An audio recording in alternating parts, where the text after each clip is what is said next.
quero apresentar para vocês hoje um amigo querido de muito tempo, doutor Caio Catalani, médico veterinário, patologista clínico, mestre em ciências animais, com ênfase em alergologia, e veio falar um pouco de um tema muito interessante, muito recorrente na medicina veterinária hoje, que é a alergia. Tudo bom, Caio? Tudo bom, Luiz? Obrigado. Queria agradecer em nome do Alergen, Instituto Veterinário de Alergia aqui em Santos, o convite.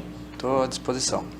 Olha aí, um assunto interessantíssimo. Caio, amigo de longa data, a gente já se conhece há bastante tempo e tem um conhecimento, uma expertise muito grande na área e um dos precursores nesse estudo.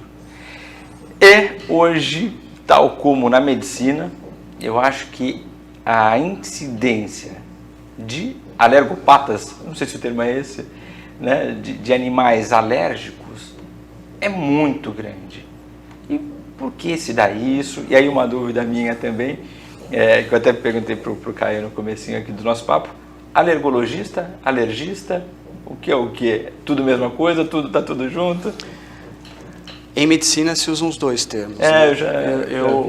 Eu acredito que no nosso caso, para o tutor, eu acho que alergista acabou ficando mais simpático. Mas existe até uma diferença conceitual, mas a gente acaba utilizando alergista. Alergista. Legal. E Caio, como eu comecei abrindo, a gente tem hoje, na rotina clínica, na rotina do tutor mesmo, às vezes nem só na rotina clínica, cada vez mais animal com alergia, né? Tal como a gente pega muita criança hoje com restrição à proteína do leite, ou à lactose, ao glúten. Então a gente pega muito hoje na medicina humana, e eu acho que isso vem meio andando junto na medicina veterinária.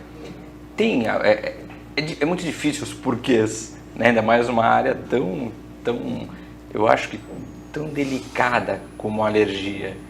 Existe aí alguns porquês disso tudo? Não, existe sim, Luiz. Na verdade, assim, isso é tudo... Na verdade, a alergia não é uma doença, é uma síndrome. Nós temos várias coisas acontecendo ao mesmo tempo. Legal. Nós temos distúrbios, os principais que acometem em cães, mas a gente tem distúrbios dermatológicos associados com distúrbios imunológicos. Ele não é um único defeito, não é um único problema. O que acontece é que, a exemplo do que acontece na medicina humana, a gente coabita com esses animais. A industrialização, depois da Revolução Industrial, a gente percebeu muito aumento, né, os médicos em medicina percebem aumento de casos, né? E isso acompanhou a veterinária também. Na verdade, entre outras possíveis explicações, existe uma que a gente chama da teoria da higiene. Então, o sistema imunológico ele se desenvolveu com o intuito de te proteger na natureza contra infecções, patógenos, vírus, bactérias, protozoários. E, de repente, aquele indivíduo ele não precisa mais se defender contra isso. Então, a gente tirou ele do ambiente natural, passou para um ambiente artificial, onde esse animal ele é vacinado, ele é vermifugado, quer dizer, ele não é submetido a nenhum desafio. Ele não é estimulado. Não é estimulado. Então, acredito que essa pode ser uma das teorias que acaba desviando esse sistema imunológico a reagir contra coisas que não deveriam. E, na verdade, hoje, a maioria desses animais, né, culturalmente, a gente está vivendo muito em lugares fechados, junto com seres humanos. Seres humanos, as próprias cabelo, pele humana, isso dentro de casa é fonte de proliferação, por exemplo, de ácaro, coisa que na natureza não era uma preocupação para ele. Então, ao invés desse sistema imunológico começar a reagir contra patógenos, ele acaba reagindo contra coisas que, em tese, seriam normais. Então, essa incidência ela vem aumentando muito mesmo, paralelamente na medicina e na veterinária. Incrível isso. Realmente eu sou pai de 3 alérgiquinhos, então sei bem como é essa situação. Conheço a história também. E essas alergias, a gente pode dizer que a alergia é uma resposta exagerada do organismo, é um exagero de resposta. Sim, é uma hipersensibilidade, né? É uma resposta desagradável e desproporcional para o sistema imunológico. Interessante. A gente vai guardar para o segundo bloco algumas imagens, algumas coisas da rotina do Caio e a parte que é muito interessante, que é a parte da imunoterapia, do tratamento. Mas antes a gente vai passear um pouquinho aqui. Na sua rotina, Caio, ao longo desse tempo, raças mais predispostas, fatores de maior, não sei se a palavra vai ser essa, mas de maior estímulo, mais provocativos, que você já tem um conhecimento e fala, não, olha, eu sei, evita isso em tal raça, porque tem uma característica. Existe isso ou é muito individual mesmo? Porque a gente não pode generalizar numa raça. Não, na verdade é assim. Existe sim predisposição racial por seleção. A gente acabou selecionando características que a gente queria em determinada raça e de brinde veio o DNA com algumas falhas, né? Então isso a gente percebe, né? Existe uma predisposição, aliás, nos conceitos das doenças alérgicas a gente sabe disso. São doenças geneticamente predispostas, né? Então, né, nessa pegada existem raças realmente que vão desenvolver mais. Isso não significa que, por exemplo, um vira-lata não tenha. Eu tenho vários pacientes vira-latas com doença alérgica. A questão é, a doença alérgica ela é um somatório de genética e ambiente. Então, se você pegar um animal geneticamente predisposto e hipoteticamente criar ele dentro de uma bolha de vidro, ele nunca vai se tornar alérgico. Sim. Porque ele não teve estimulação ambiental. Não teve a provocação. Na verdade, alergia é isso. Alergia para você se tornar alérgico, você precisa ter essa predisposição genética e você precisa dar uma série de azares, pequenos azares. Tem um fator estimulante, um fator provocativo. Persistente. Então isso é uma coisa interessante, as pessoas falam, não, meu cachorro, isso eu escuto no meu dia a dia, ele nasceu com alergia contra tal coisa. Não, ele desenvolveu, porque ele foi estimulado por aquilo. Então, alergia é uma forma de você entender a sensibilização alérgica. Eu falo para os tutores durante o atendimento. Imagina uma torneira pingando e um copo embaixo. Em determinado momento, para aquele alérgeno, uma hora vai transbordar. Ele vai transbordar. Ninguém vai ser alérgico a algo que nunca teve contato. É complexo, tem uns poréns nessa questão toda. O alergista e imunologista trabalha com o conceito de alergias cruzadas, então se alguém mais técnico estiver me ouvindo, médico estiver me ouvindo, não vai gostar muito. A gente pode até realmente ser alérgico a algo que você nunca teve contato, mas o princípio é esse. Na verdade, não é que você nunca teve contato, o teu corpo confunde aquilo. A exemplo na medicina humana, por exemplo, provavelmente alguém que está assistindo a gente sabe disso, 37, 40% das pessoas que são alérgicas à luva de látex não podem comer kiwi. Olha. Se a gente for analisar o porquê disso, a luva de látex é uma seiva vegetal. Ela tem uma proteína que o corpo encontra no kiwi muito parecida. Então a pessoa pode nunca ter comido kiwi e é alérgica ao kiwi, mas ela se sensibilizou à luva antes. Então o que a gente quer dizer é o seguinte, se não existir essa interação com o ambiente, essa estimulação, você não vai desenvolver a doença. Então você pode ter o gene para ser alérgico e não desenvolver. Sim, legal.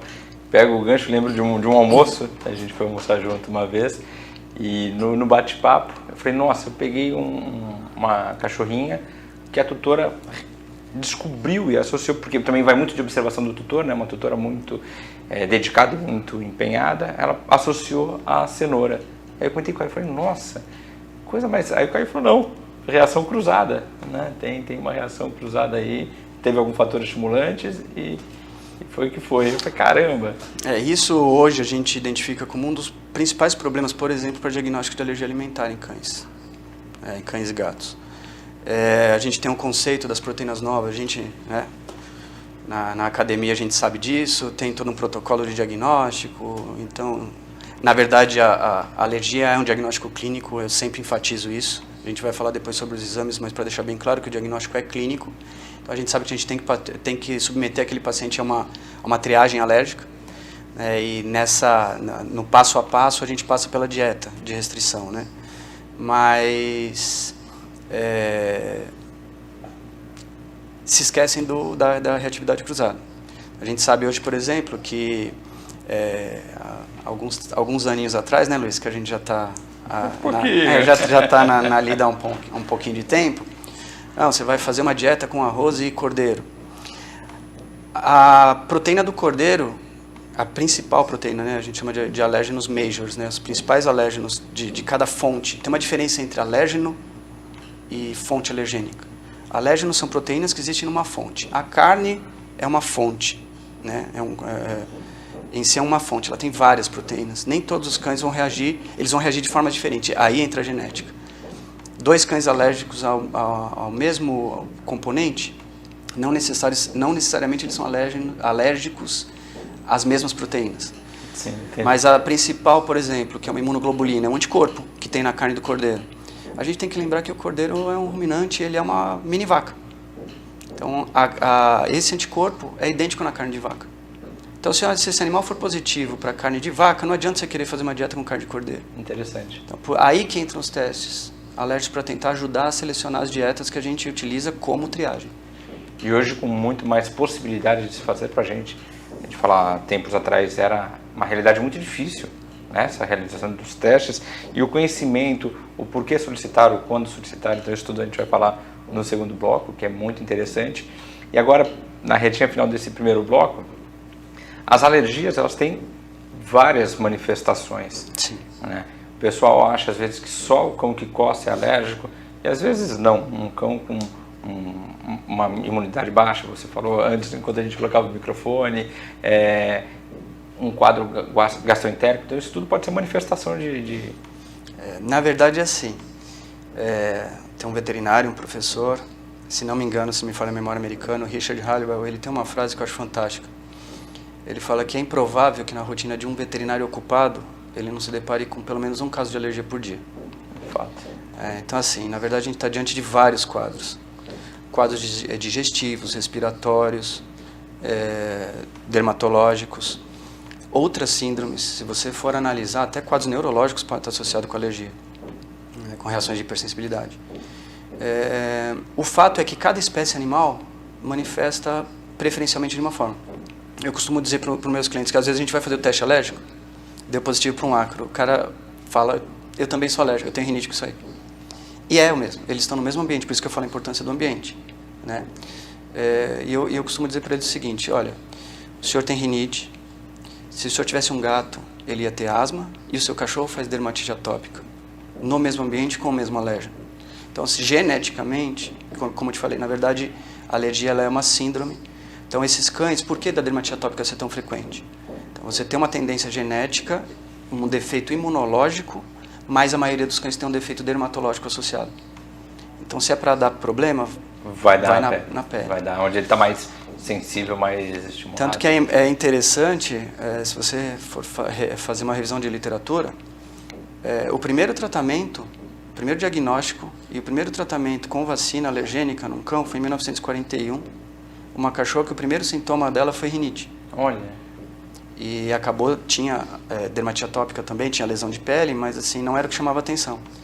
E na minha rotina eu não pego hoje um cão com rinite. Então assim, ela existe. Nossa, 1941, 79 anos. 1941. Em 1911 foi o primeiro tratamento em humano, 1941 aqui. E em veterinária a gente está tentando trazer isso para o Brasil agora. Lá fora, desde 1941 se faz Mas já há um isso. tempinho que você correu atrás disso. Desde 2013 que eu me dedico à alergologia. É muito legal e agradecemos. A medicina veterinária agradece.